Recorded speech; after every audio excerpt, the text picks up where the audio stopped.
This week on Coin Toss, we talk McCoy, we talk Manning, and we talk brackets, and we're going to open up with the fail of the week. If you saw this was the funniest thing that happened to you, Monday night? Otto Porter Jr., he's wearing glasses, so we can't make the blind joke. He's wearing glasses, but I don't know what. So many disconnected controller jokes are happening out there. There's so many things going on with this play. He's just frozen still as the Bulls player runs around him, acting like he doesn't know what he's doing out there. The Washington Wizards have implemented a new tactic. They're playing freeze dance in the middle of the game now. So, it's lack of awareness is one of the things coaches hate, but one of the funniest things to watch in a basketball game. So, you got to love it. You got to love it from Otto Porter Jr.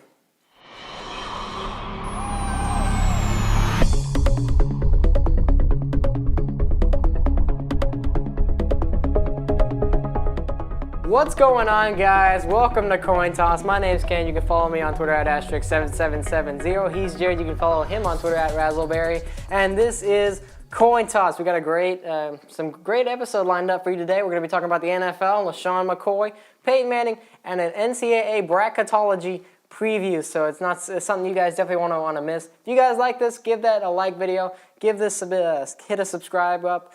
It means a lot to us. Tells us you want to see some more. But let's jump right in. LeSean McCoy traded to the Buffalo Bills for Kiko Alonso. Straight up. Straight up. Blockbuster deal of the offseason. Without we're going a to see a doubt. lot more, but this is a crazy trade. I think the Eagles kind of jumped ship a little early on LeSean McCoy. Yeah, without a doubt. I didn't know he was even being shipped. It just came right out of the blue. The sports world was shocked at it. And, I think this was not highway robbery like people are saying it is, but this was definitely a trade that favored the Buffalo Bills. Definitely. Kiko Alonso, before this past season, I think he had an ACL injury. He was the Defensive Rookie of the Year. I think so, and he was like third in the league in tackles. So like 150-something He's a tackles. talented rookie, don't get me wrong. He's not some washed-up nobody, and of course he went to Oregon, which continues the formation of the Philadelphia Ducks. But that's for another show under Chip Kelly. Of course, Marcus Mariota is still there on the board, which I found it a little bit surprising they didn't just go for the Jets, trade McCoy straight up to the Jets for that 6th pick and draft Mariota. But yeah, I think they could have waited a little longer until the draft, maybe. And maybe. Then, kept it completely under wraps that they were even looking to trade McCoy. And then on draft night, say, hey, you want LeSean McCoy? Give us your 6th pick. And Mariota. And we'll get Mariota. Knowing New York, they'd probably that's what they want, is Mariota. Knowing New York, they'd probably accept it.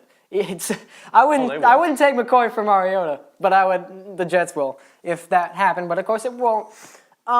So what does this mean for? Of course we know what it means for C.J. Spiller. He's gone. He's kicked out of there. If that's 3 strikes. Probably going to Philadelphia. That would be funny if or the Jets or plenty of other teams. But Fred Jackson has said he's not giving up his job easily. He's been he's been a fantastic NFL veteran.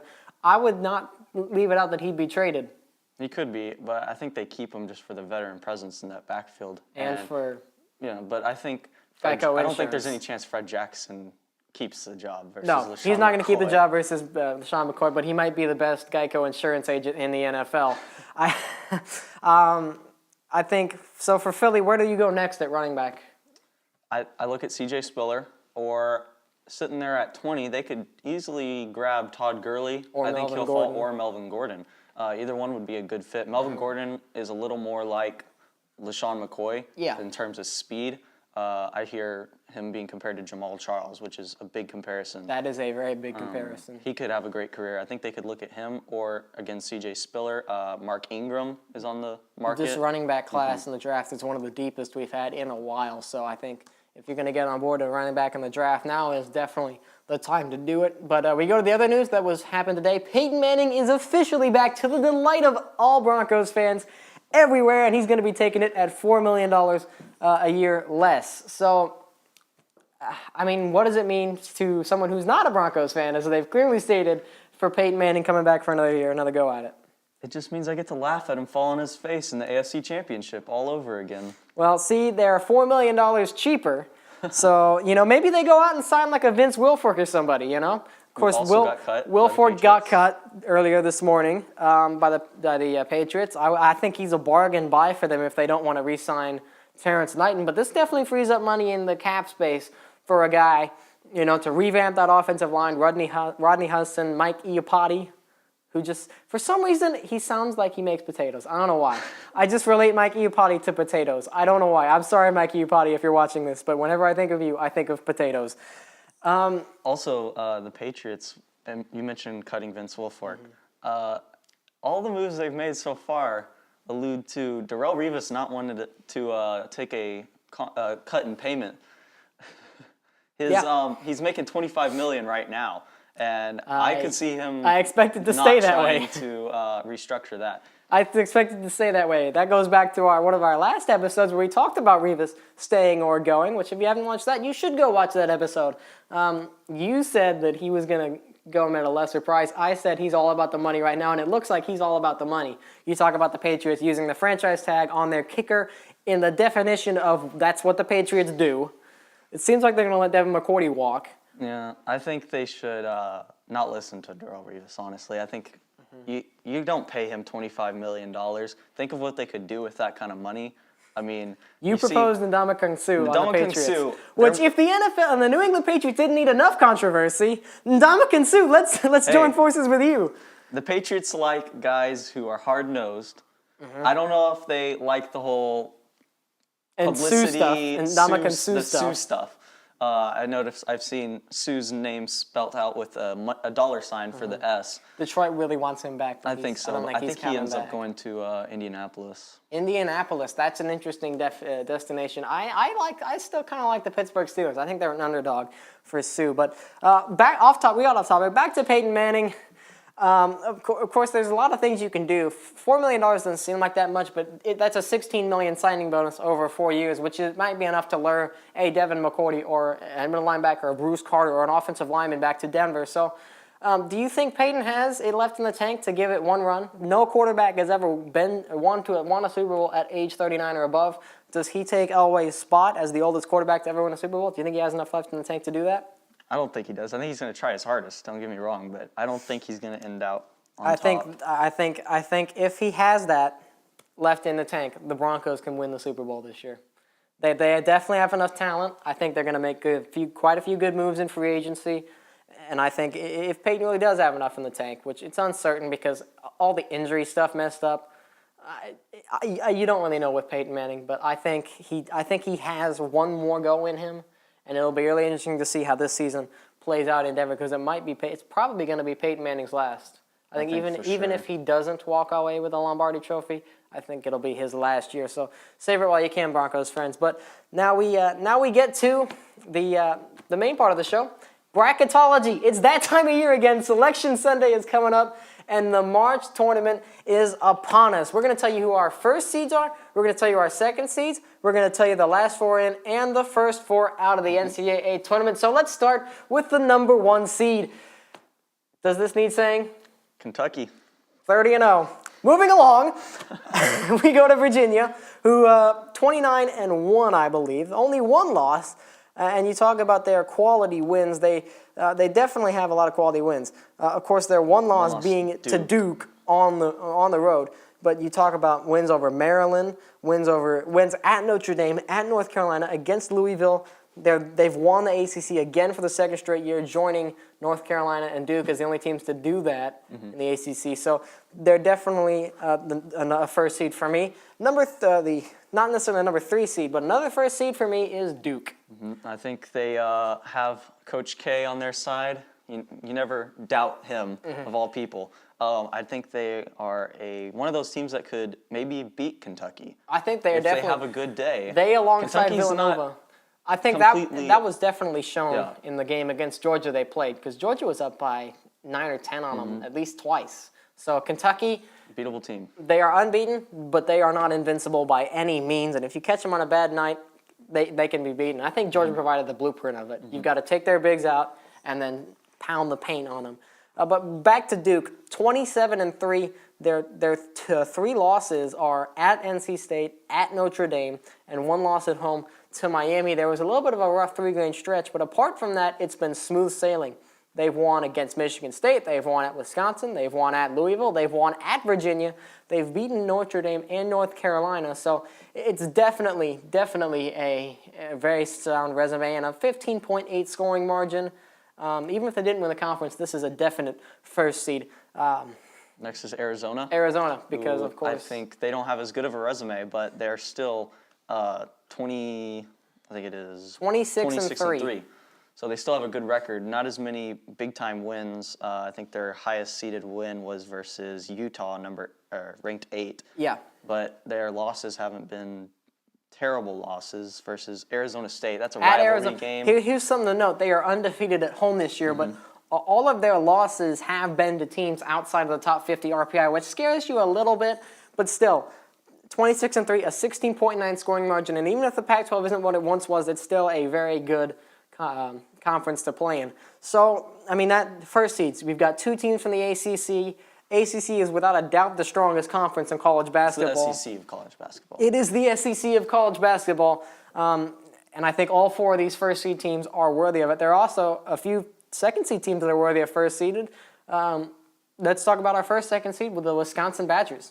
This team had a lot of hype last year going into the tournament. I think they made it to the Final Four. Final Four. And then they ran into, I think they ran into Kentucky in the Final Four. I think it was Kentucky. They ran into Kentucky. But they had a lot of hype and they got on a roll. And I think they could do it again this year, but they've lost to Duke. And then they're also 26. They lost to Rutgers, who RPI is 155. That's not good. That's not good. I don't know what Rutgers' record is. It probably ain't good. But of course, you talk about the other losses they've had against Duke and at Maryland. Both of those teams are in the top 10 RPI, so 15.8 scoring margin. They definitely have the resume to be a first seed, but that loss to Rutgers takes them out of the first seed, in my opinion. Up next, we have the Villanova Wildcats, who I think a little bit an underrated team, in my opinion. You talk about the record. They are 28 and 2. Their only loss has been to Georgetown and Seton Hall. They're undefeated at home. But I look at the wins they've had. They haven't had a lot of great wins. They've won against VCU, you could say St. John's, Butler, Michigan, which isn't what it once was. No. But, of course, Jim Harbaugh's there, so, hopefully they can turn stuff around on the football field. There's not a lot of quality wins for them. Only a 14.4 scoring margin, so that's why they're a second seed. Second seed? Kansas. The Kansas Jayhawks. If you did not watch that game, the game they played against West Virginia, they clinched their 11th straight Big 12 title. Into overtime. That was a good game. It was a fantastic game, but you can't argue with what they've done. 11 straight conference titles. It's not like the Big 12 is a pushover conference either. They did lose to Kentucky. They did lose to Kentucky. And it was not a good loss either. It was 72-40. They lost at Kansas State, but that's they're unbeaten at home this year. Their loss to Kentucky was a neutral site game. So even though it's the 7.10 scoring margin, they've done enough, and they're a conference champion to put themselves in the second seed. Our last second seed is the Gonzaga Bulldogs, which, if you don't know where they are, they're in Spokane, Washington, and I don't blame you for not knowing where they are. 28 and 2. Their only loss came at Arizona and against BYU. Definitely a bubble team. We'll tell you where they are later up. So, 17.4 scoring margin. West Coast Conference says enough. 28 and 2. Now we go to the fun part. The teams that are last 4 in and first 4 out. So we'll open the last 4 in with Colorado State. This team is 25 and 5 in the Mountain West Conference. They have 1-1 against the top 25 teams. They're a team that definitely is deserving of being in. Next, you have LSU, 21 and 9 in the SEC. Gave Kentucky a run for their money. They did give Kentucky a very big run for their money. Also 1-1 against the top 25. In third, I've got NC State, wins over Duke, wins over Louisville. That's good enough in my book to get you into the NCAA tournament. And lastly, coming in, Texas. Definitely the most interesting of the teams in the last 4 in. What do you think about the Texas? I think they, if they can figure it out on the basketball court, hopefully they can figure it out on the football field. But they've done pretty good this year. They're 18 and 12. 18 and 12. They're only 7 and 10 in the Big 12, which is kind of concerning. Yeah, and they're 2 and 9 against top 25 teams, which is also concerning. But I think this is a talented team that can do some stuff if they can get in March. And now we have the first 4 out. Start with BYU. BYU, it's unfortunate that they are out because they are 23 and 8. And they did beat Gonzaga on their home court, but 1 and 3 against top 25 teams, even if they're 13 and 5 and second in the West Coast Conference, I don't have them in. There's just teams that, in my opinion, have better records. Up next, Xavier, the Xavier Bulldogs at 18 and 12, 6th in the Big East, 3-3 against top 25, 2-3 against numbers 26 through 50. Number 3, we got Boise State. A little bit of a wild card because they are a good team. 23-7, 2-1 against top 25, but they just did not get in. And lastly, Texas A&M. They are 20-9 and in the SEC, but they are 0-3 against top 25 teams, 0-6 against top 50 teams. That is not a great look for them, and that's why I have them out of the tournament. So, of course, I'm sure you're excited for March Madness. Not really. Well, you're not. I don't watch college basketball. Mr. Anti-College Basketball, if you're a sports fan, you're watching March Madness. It's almost that time of year again. Selection Sunday is going to be great. I can't wait for the tournament to start. There's so many storylines surrounding it. And with that, we are going to end this week's episode of Coin Toss. Remember, if you like the video, hit the like button. You like us, hit the subscribe button. You can follow us on Twitter at Coin Toss Sports. That's going to do it for this week. See you guys.